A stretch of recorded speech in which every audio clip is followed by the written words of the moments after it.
Hello, everyone. Welcome back to our channel. You're listening to the MILA and Leo English Podcast, your friendly space to learn English in simple, practical, and fun ways.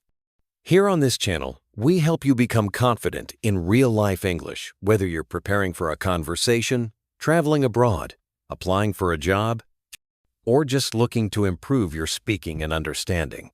Welcome to the deep dive. Today, we're plunging into a world that can often feel like a high-stakes performance, the job interview. You know, it's that pivotal conversation standing between you and maybe your next big career move. Our source material for this deep dive is actually a revealing transcript. It's from a YouTube video titled, "Tell Me About Yourself, Job Interview Conversation in English Question and Answer." Now, okay, while it's framed as an English lesson, it really offers an incredibly clear, almost like distilled blueprint of a typical interview exchange. It kind of strips away the excess, letting us see the core dynamics, at play. So our mission for you today is to really unpack the common questions, dissect the strategic answers, and expose the underlying dynamic of what makes a successful job interview tick. We're hoping to help you spot those crucial insights that you can leverage in your own career journey. Okay, let's unpack this. Have you ever wondered what truly makes a job interview work? Like, what are the unwritten rules, those subtle cues, and the smart ways to navigate those classic questions that always seem to pop up? Right from the very first line, the interview in our source material, it just jumps straight into action. The interviewer doesn't waste a second on pleasantries, kicking off with a very direct, "Hello, why are you here?" Wow, straight to it. Exactly. And Jane, the interviewee, she mirrors that directness. Her response is just as simple. "Hello, I am here for a job interview." It's incredibly to the point. No fluff, no meandering intros at all. Then the basic information starts flowing really quickly. Her name's Jane. She found the job through an ad on the company's website. Okay. And she's not currently employed. It just establishes a very direct, kind of no-nonsense tone right from the outset. What strikes me immediately, though, is how quickly they pivot into those core qualification questions. Yeah. I mean, even though this is set up as an English lesson, like you said, it perfectly mirrors the structure of a typical, maybe even highly efficient interview. Yeah, efficient is a good word. This rapid-fire opening, it isn't just about collecting facts, right? It's about that quick initial vetting.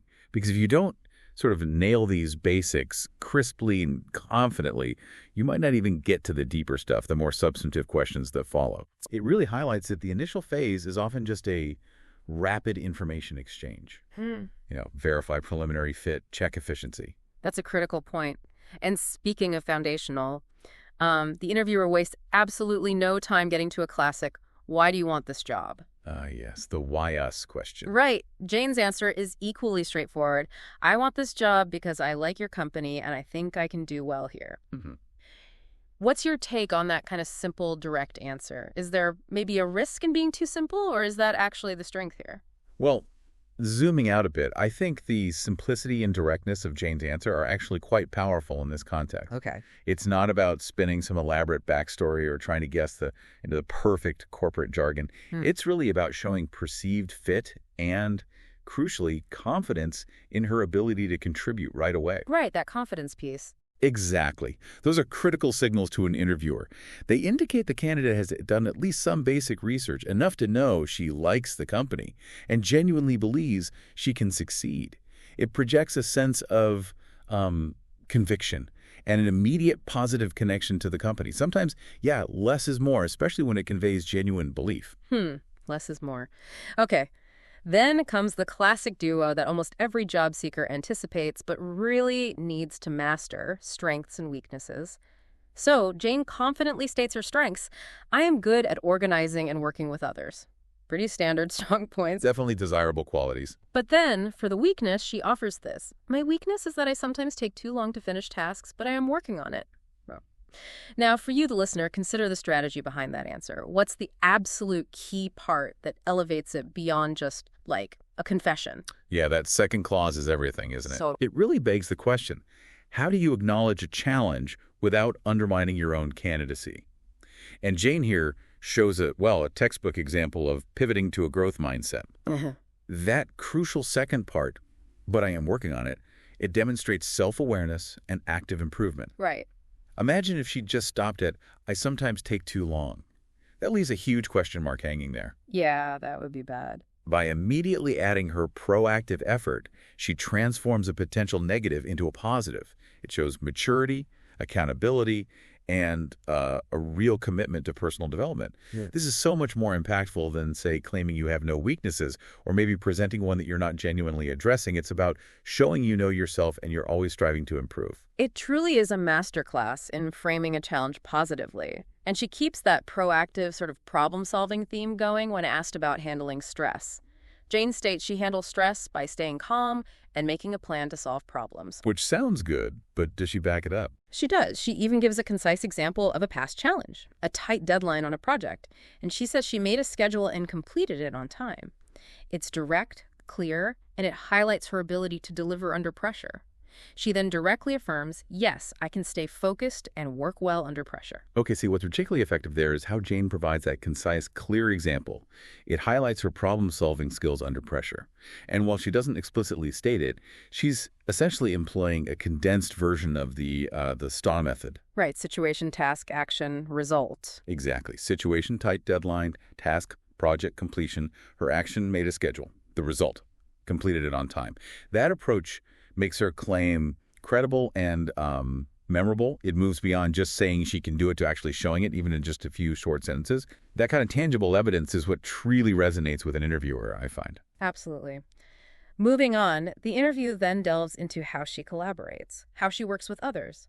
Jane describes it by saying, I listen, share ideas, and work together to achieve our goals. It's simple, but it covers the bases of effective teamwork, doesn't it? It does. Listening, sharing, common goals, it's all there. And her commitment to continuous learning really shines through as well. She states, I am motivated by achieving goals and learning new things. And when asked how she learns new skills, she responds, by taking courses and practicing regularly. That speaks volumes about a proactive approach to professional development. It really does. That's what employers want to see. And her 5-year vision aligns perfectly with this. She sees herself in a higher position, contributing more to the company, with career goals to grow in my career and take on more responsibilities. If we look at the bigger picture here, employers are increasingly looking for exactly that. Team players with a demonstrated capacity for continuous development. Jane signals both of these crucial attributes with her responses. Yeah, it's consistent. The focus on listening and sharing ideas, combined with that active learning and the long-term vision, well, it paints a picture of a dynamic, adaptable, and sort of forward-thinking candidate. This is incredibly appealing in today's fast-evolving work environment, where skills can get outdated pretty quickly and collaboration is absolutely key. It suggests she's not just looking for a job, she's actually looking for a career path, one with growth potential. She continues to illustrate her self-management skills, too, when asked about practicalities, how she prioritizes. She makes a list and starts with the most important tasks. Simple, effective. Standard, but good to hear. How she stays organized, uses a calendar and to-do lists. Again, practical. And she confirms she can work independently and manage my own tasks. Checks that box. Right. Covering all the essential self-management aspects. What's also notable, though, is her flexibility. She explicitly states she is willing to travel if needed and can work long hours if necessary. This conveys a high degree of commitment and adaptability, wouldn't you say? Oh, absolutely. And this raises an important question for candidates, doesn't it? How much flexibility are you willing to show? That's the thing. Jane projects a highly adaptable and committed persona here, which is often very appealing to employers, especially for roles that might demand variable hours or travel. However, for you, the listener, it also maybe raises the question of personal boundaries. While Jane's responses are strategically sound for the interview, it's a good reminder that this is also a moment for you to assess if the role's demands truly align with your own lifestyle and expectations, even if you're eager to impress. Good point. It's a two-way street. So after all these questions directed at Jane, the tables turn. It's the candidate's turn to ask questions, a crucial and, I think, often underutilized part of any interview. Definitely underutilized sometimes. Jane asks about the team she'll be working with, if there's room for growth in the role, and if training will be provided for the job. 3 solid questions. Very solid. And strategic. This moment is strategically vital, like you said. It shows genuine interest, helps Jane gather information. What do these specific questions reveal about her as a candidate? Well, what truly stands out about Jane's questions, I think, is that they're not just about, say, salary or vacation time right off the bat. They're about the team, future opportunities, and professional development.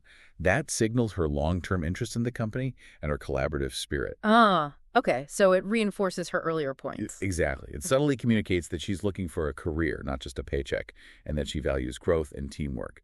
These questions effectively reinforce many of the positive traits she highlighted earlier in the interview. It sort of solidifies her image as potentially a valuable long-term asset. It's about demonstrating value even in your inquiries. Nicely put. And then the moment of truth arrives. The interviewer states, "I think you are the right person for this job. I will never disappoint you." Quite a statement from the interviewer. Right. And just like that, an offer is extended. Congrats, you got this job. Yeah. The specifics of the offer are then laid out. It's a full-time job Okay. with hours Monday through Friday from 8 a.m. to 10 p.m. Wait, 8 a.m. to 10 p.m.? 10 p.m. and a salary of $10,000 a month. Jane's response is immediately enthusiastic. That's a great deal. And she says she can join after 1 day. Wow. Okay, stepping back. Yeah. Those hours, Monday through Friday, 8 a.m. to 10 p.m. That's a glaring, indeed striking detail. It really jumps out, doesn't it? It does. This isn't just about getting the job offer anymore. It's about understanding the reality of the role. For you, the listener, this really highlights that the interview isn't just about getting hired. It's also critically about gathering crucial information about the offer itself. Crucial is the word. It's that moment where a candidate really needs to quickly process the practical implications of what's being offered, beyond just the salary figure. And while Jane accepted enthusiastically in this scenario, one might definitely pause at such a long workday, right? It really underscores the need for candidates to be equally engaged in evaluating the fit from their side, too. Absolutely. So this deep dive into one specific interview conversation has, I think, provided some tangible insights into how these interactions can unfold. Jane demonstrated remarkably clear communication. She backed up her skills with those concise examples. What, the star-like examples? She showed genuine enthusiasm, and she asked thoughtful, strategic questions at the end. In this particular scenario, she played her part perfectly and secured the offer. She navigated it very well, according to the script. But this deep dive also showed us one clear path to a successful job offer. However, given those incredibly long hours mentioned, 8 a.m. to 10 p.m., every single weekday, it leaves us with a final thought. What additional questions might you have asked, even after being offered the job, to truly understand the daily reality of a role like that before saying yes to such a significant commitment? That's a really important question to ponder. Something to really think about before your next big career decision. Thank you for joining us on this deep dive. We'll catch you next time.